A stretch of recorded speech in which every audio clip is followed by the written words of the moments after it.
Live on Live this Thursday, we're going to take a look at whether the world is a safer place in 2018 than it was 1 year ago.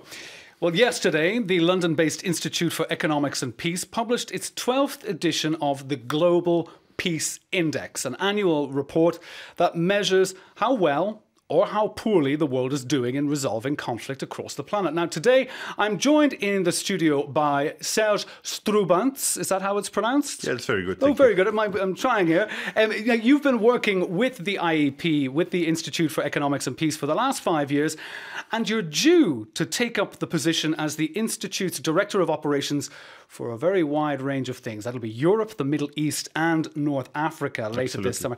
You're very welcome to the programme today. So, Serge, this year's report, in a nutshell, has revealed that the world is less peaceful today than it was at any time in the last decade. But let's look at exactly how this works. Does that mean that 2006 or 2007, over 10 years ago, were equally or more violent than today, according to how the index is run? I mean, the index is this year in its 12th edition. So for us, it's more comfortable to look at the last decade. We could have, we of course have access to data and to statistics for more than those 10 years.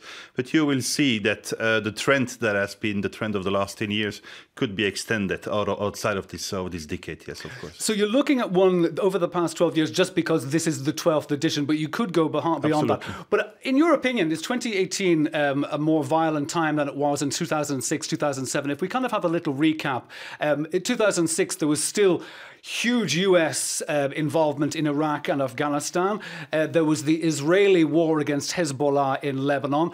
Was back then more dangerous than it is now, in your opinion? Well, you're picking out two examples of out of this a global, period in time. Sure. And the ones that stand out, really. Yeah, of course. The index that we produce is a very complex index that is based on 23 indicators, 3 families of indicators. So, of course, ongoing external and internal conflicts, but also safety and security within societies, and then a third group of indicators based on militarization in the world. So the examples you gave, of course, show a high amount of violence, a lack of peace back in the days in 2006, 2007. But it's only one of the few indicators that are part of the full index. Now, that was indeed a question I was going to ask about approaching the peace index. I mean, we are, of course, talking about unresolved conflicts, increased terror attacks, be they go up. It's a wave. It goes up, it goes down.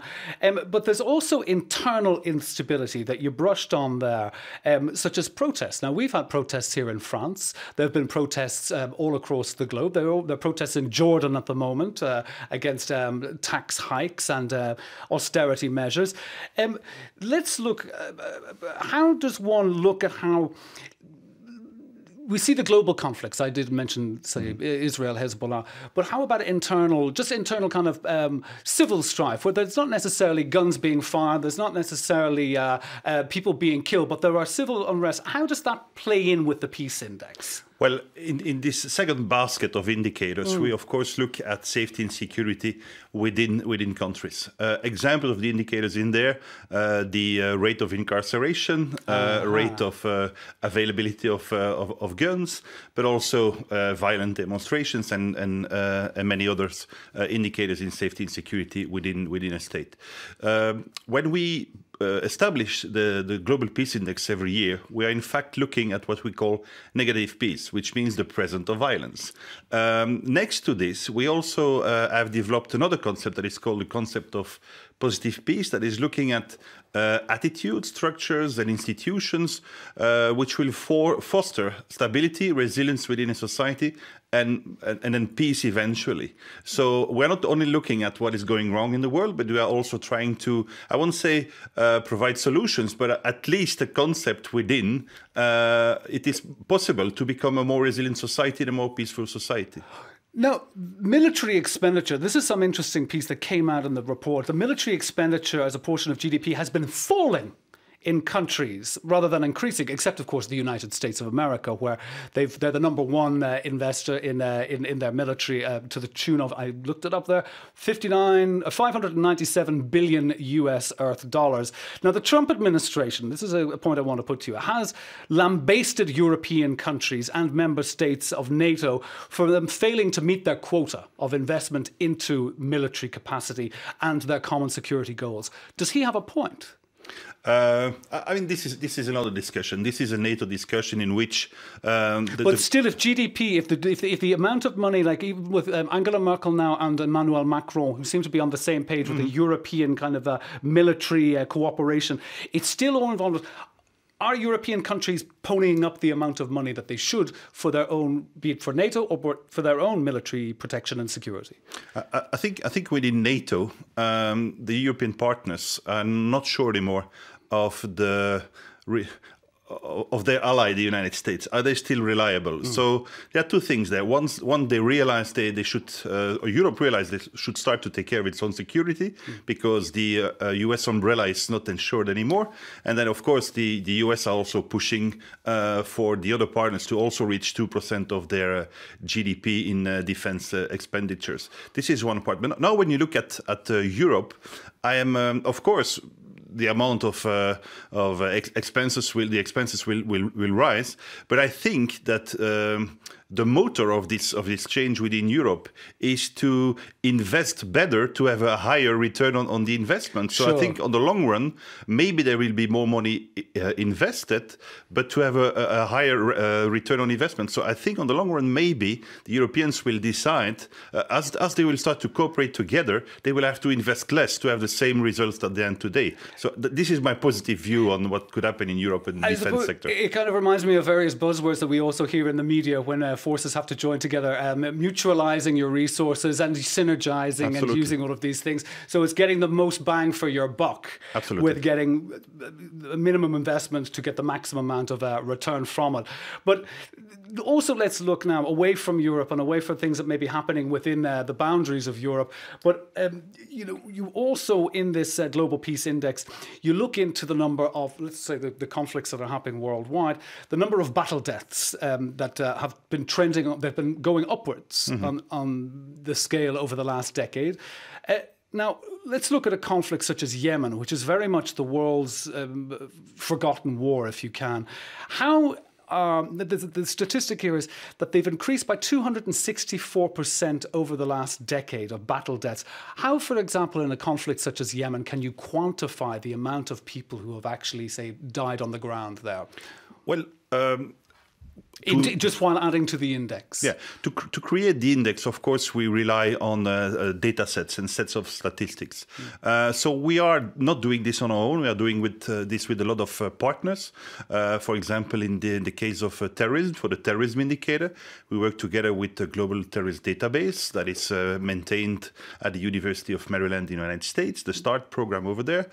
So they are collecting all the info, and we are able then to use those informations. In many countries that are in the index, they also have their own statistics organization, national organization, from which we can retrieve information, or at European level, we of course work together with Eurostat. So this is one input of information with our systems, and then we also work with other partners that are collecting information, such as the Economist Intelligence Unit that is providing us with information. And what we do is take all those information in and apply what we do best is how to create an index. So making sure that we create a set of data that are comparable to create an index. Okay, so basically you are working with all of the people that we also work with, you know, people like the economists, etc. So it's very much a team effort. So this is also, you know, from your think tank with other think tanks, and you're using your own algorithms, if you will, to be able to come up with what you get with the Peace Index per year. Yeah. So of course we have access to a lot of databases. For example, to create the Positive Peace Index, which is part of the publication that was released yesterday, we compare the Global Peace Index to more than 10,000 data sets. We are not producing those data sets ourselves, but we have enough channels to collect all those data sets to make sure that the figures we present are reliable. Now, just very briefly, there's also an issue that came up in the report, is that for the first time in modern history, refugees have made up almost 1% of the global population. That was back in 2017, which represents the population of the United Kingdom, which is up to 70 million people. Am I right in saying, briefly now, that despite the media coverage we've got over the past 4 years about the percentage of refugees entering European territories, that it's actually only really a drop in the ocean of the real amount of refugee crises there are in the world. Well, absolutely. When you look at the height of the Syrian refugee crisis, which was more of a European crisis rather than a Syrian one, we were facing close to a little bit more of over 1 million. When you look at the amount of refugees in the neighboring countries to Syria, I think when you look at only Lebanon, for example, which has a population that is about 4 to 5 million, they also received close to 1.5 million of refugees. So this is how you need to compare those figures. Absolutely, indeed. It's only a drop in the ocean. And of course, it's all got to do with per capita. When you see a small country such as Lebanon taking such a huge influx from their neighbours, it really does have a massive impact on society, much more so than we actually take for granted, even, if we be West or Eastern European countries in the face of this onslaught of refugees. Well, unfortunately, Serge, we're going to have to leave it there. These things always go very quickly. Serge Stroobants from the Institute of Economics and Peace, thank you very much for being on the programme today. Pleasure. Thank you. And that's all we have for Live on Live and Paris Live PM for this Thursday.